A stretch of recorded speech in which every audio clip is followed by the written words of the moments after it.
ഇത് ഗോദ്രേജിൻ്റെ 4 option coffee tea vending മെഷീനാണ്. ഇതിലാണ് ഇതിനകത്ത് QR കോഡ്. പേയ്മെൻറ്റ് നടത്തിയാൽ മാത്രമേ ഇതിനകത്തുനിന്ന് നമുക്ക് കോഫിയോ ടീയോ എന്താണെന്ന് വെച്ചാൽ എടുക്കാൻ പറ്റുള്ളൂ. ഇത് 4 ഓപ്ഷൻ മെഷീനാണ്. ഇതിനകത്ത് 4 പ്രോഡക്റ്റ് നമുക്ക് ആഡ് ചെയ്യാൻ പറ്റും. ഈ 4 പ്രോഡക്റ്റ് ആഡ് ചെയ്യുന്നതിൽ നമുക്ക് ഓരോന്നിനും ഓരോ പേയ്മെൻറ്റ് കൊടുക്കാൻ പറ്റും. എക്സാമ്പിളായിട്ട് കോഫിക്ക് 10 രൂപ, ടീക്ക് 20 രൂപ, അതുപോലെ തന്നെ വിത്തൗട്ട് ഷുഗർ കോഫി ആണെങ്കിൽ 15 രൂപ, വിത്തൗട്ട് ഷുഗർ ടീ ആണെങ്കിൽ 20 രൂപ. അപ്പം 4 പേയ്മെൻറ്റ് നമുക്ക് കണക്ട് ചെയ്യാൻ പറ്റും.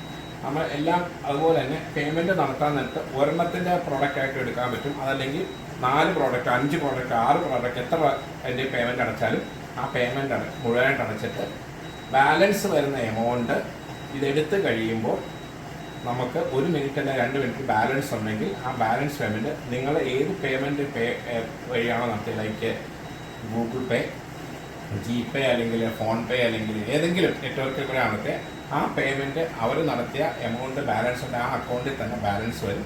ട്രാൻസാക്ഷൻ ഹിസ്റ്ററി പോയി നോക്കിയാൽ നിങ്ങൾക്ക് റീഫണ്ട് കാണാൻ പറ്റും.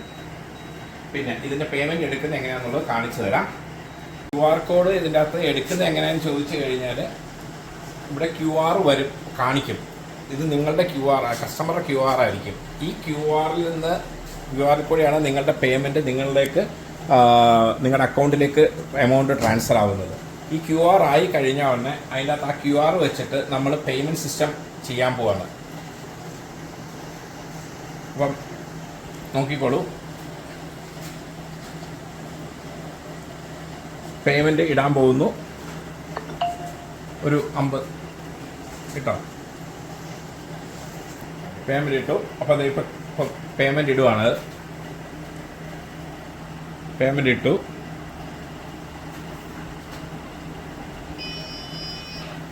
നോക്കൂ, ക്രെഡിറ്റ് ചെയ്തിട്ടുണ്ട്, 11 രൂപ ക്രെഡിറ്റ് ചെയ്തിട്ടുണ്ട്. ഇനി നമുക്ക് സെലക്ട് ചെയ്യാം, ഏതാണോ നമുക്ക് വേണ്ടത് അത് നമുക്ക് സെലക്ട് ചെയ്യാം. അപ്പം ഞാനിവിടെ സെലക്ട് ചെയ്യുകയാണ്. രണ്ടാമത്തേലാണ് 11 രൂപ സെറ്റ് ചെയ്തേക്കുന്നത്. ഞാനതിൽ 11 സെലക്ട് ചെയ്യുകയാണ്.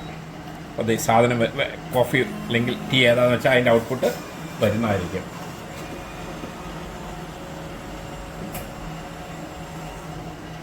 കണ്ടോ, പൂർണ്ണമായിട്ടും അതിൻ്റെ വന്നു. ഇനി ഇത് കൂടാതെ ഇതിൻ്റെ അകത്ത് നമ്മൾ ബൾക്കായിട്ട് പേയ്മെൻറ്റ് ഇട്ട് കഴിഞ്ഞാൽ, അതായത് ഓരോന്നിനും ഓരോ എമൗണ്ട് ഇട്ടു, 100 രൂപ ഇട്ടു, 100 രൂപ ഇട്ടിട്ട് ഓരോന്നിനും ഓരോ പേയ്മെൻ്റ് ആണ് സെലക്ട് ചെയ്തിട്ടുള്ളത്. എല്ലാം കൂടെ കൂടി വന്ന് 60 രൂപ വന്നതെന്നുണ്ടെങ്കിൽ അല്ലെങ്കിൽ 50 രൂപ വന്നതെന്നുണ്ടെങ്കിൽ ബാക്കിയുള്ള പേയ്മെൻറ്റ് ഓട്ടോമാറ്റിക്കായിട്ട് നിങ്ങൾ ഏത് ഗേറ്റ് വേ കൂടെയാണോ നിങ്ങൾ ചെയ്തേക്കുന്നത്, പേയ്മെൻറ്റ് ഗേറ്റ് വേ കൂടെയാണോ ചെയ്തേക്കുന്നത്, ഫോർ എക്സാമ്പിൾ GPay, ഫോൺ പേ, അങ്ങനെയുള്ള ഏതാണോ അത് വെച്ചാൽ അതിൽ നിന്ന് ആ അക്കൗണ്ടിൽ തന്നെ നിങ്ങൾക്ക് ഇതിനകത്തുനിന്ന് റീഫണ്ട് വീഴും. 1 മിനിറ്റ് മുതൽ 2 മിനിറ്റിന് ഇടയ്ക്കായിട്ട് അതിൻ്റെ റീഫണ്ട് നിങ്ങളുടെ വീഴും. നിങ്ങളുടെ ട്രാൻസാക്ഷൻ ഹിസ്റ്ററിയിൽ ആ എടുത്ത പേയ്മെൻറ്റ് ഗേറ്റ് വേണ്ട ട്രാൻസാക്ഷൻ ഹിസ്റ്ററി പോയി കഴിഞ്ഞാൽ അത് റിട്ടേൺ വന്നായിട്ട് നിങ്ങൾക്ക് കാണാൻ സാധിക്കും. അതാണ് ഇതിൻ്റെ ഏറ്റവും വലിയ അഡ്വാൻറ്റേജ്. വേറെ ഒരു മെഷീനും QR കോഡ് മെഷീനും ഈ ഫീച്ചർ ഇല്ല, റീഫണ്ട് വരുന്ന ഫീച്ചർ ഇല്ല. ഇനി നിങ്ങൾ ഒരു കോഫി ഓർ ടീ എടുത്തു, കുറേ നേരം കഴിഞ്ഞിട്ടും ഇതിൽ പ്രസ് ചെയ്തില്ല, ഓട്ടോമാറ്റിക്കായിട്ട് ഇത്ര മിനിറ്റ് കഴിയുമ്പോൾ ഇത് പ്രസ് ചെയ്തിട്ടില്ല എന്നുണ്ടെങ്കിൽ ഇത് റീഫണ്ട് എന്ന് പറഞ്ഞ് കാണിക്കും.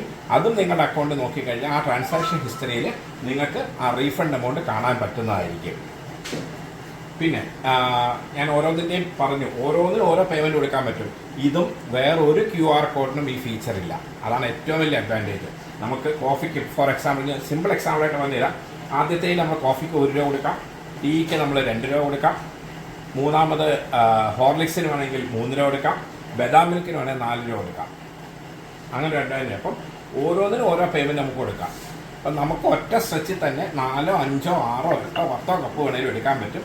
ബാലൻസ് വരുന്ന എമൗണ്ട് നിങ്ങളുടെ ഓട്ടോമാറ്റിക്കലി നിങ്ങളുടെ അക്കൗണ്ടിലേക്ക് വീഴും. ഓക്കെ,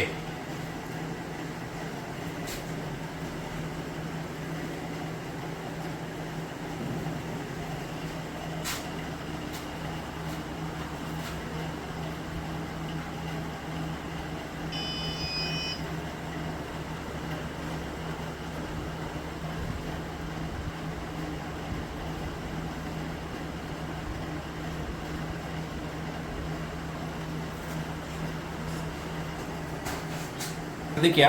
ഇപ്പോൾ 15 രൂപ നമ്മൾ ചെയ്തിട്ടുണ്ട്. ഈ 15 രൂപ ചെയ്ത് നമ്മൾ ഉപയോഗിക്കുന്നില്ല.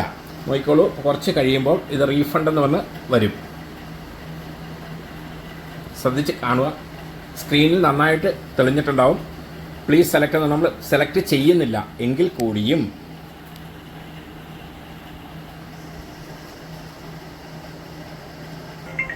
നോക്കൂ, ഇപ്പോൾ റീഫണ്ട് വരും. നോക്കിക്കോണം, ശ്രദ്ധിച്ചാണോ. നമ്മൾ എടുത്തിട്ടില്ല, കോഫിയോ ടീയോ ഒന്നും തന്നെ എടുത്തിട്ടില്ല.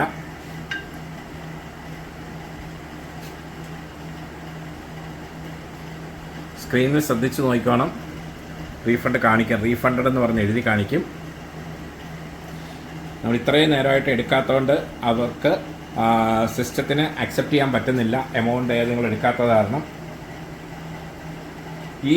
ഇതിൻ്റെ സ്പീഡ് നമുക്ക് കിട്ടുന്നത് എങ്ങനെയാണെന്ന് ചോദിച്ചു കഴിഞ്ഞാൽ, ഇതിൻ്റെ നമ്മുടെ നെറ്റ്വർക്കിൻ്റെ സ്പീഡ് അനുസരിച്ചിട്ടാണ് ഈ റീഫണ്ട് പ്രോസസ്സ് എത്രയും നേരത്തെ വരുന്നോ സ്ലോ ആവുന്നോ. മാക്സിമം വരുന്നത് 2 മിനിറ്റ്സേ ഉള്ളൂ. പക്ഷേ ചിലത് 1 മിനിറ്റിനുള്ളിൽ തന്നെയാവും, ചിലത് നെറ്റ്വർക്കിൻ്റെ സ്പീഡിനനുസരിച്ചിരിക്കും, നമ്മുടെ ഡാറ്റയുടെ സ്പീഡിനനുസരിച്ചിരിക്കും. ഇത് നമുക്ക് വൈഫൈയിൽ വർക്ക് ചെയ്യാം, സിമ്മിൽ വർക്ക് ചെയ്യാം, അതോടൊപ്പം തന്നെ ലാൻഡിലും വർക്ക് ചെയ്യും.